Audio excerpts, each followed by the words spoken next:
Новата комисија за здравство не препорача опуштање на мерките. Наместо тоа, нејзини членови предупредуваат дека омикронот може да биде исто така сериозен како и останатите видови на коронавирусот. Луѓево не треба уопште да се опуштат дека омикрон варијантата е полесна.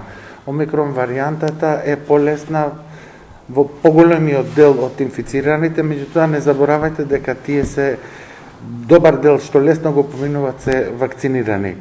Кај одредена популација кои не се вакцинирани, значи омикронот знае да биде исто во тешка клиничка манифестација.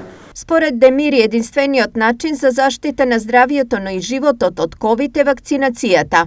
Јас можам да кажам само моje искуство и моje видување, без да се наслонам на научни факти, дека ја до ден денеска немам евидентирано ни еден пациент кој е починат од ковид е редовно вакциниран без коморбидитети.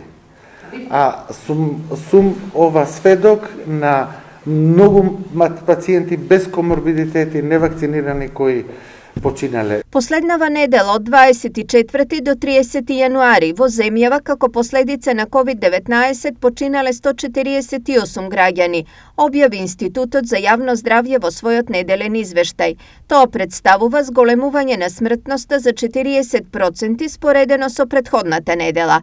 Бројките на дневно ниво исто така се високи поради што мерките за заштита остануваат на сила. Ние нема да работиме на принцип во Англија се фрлија маските и ние веднаш ќе ги фрлиме и тука маските.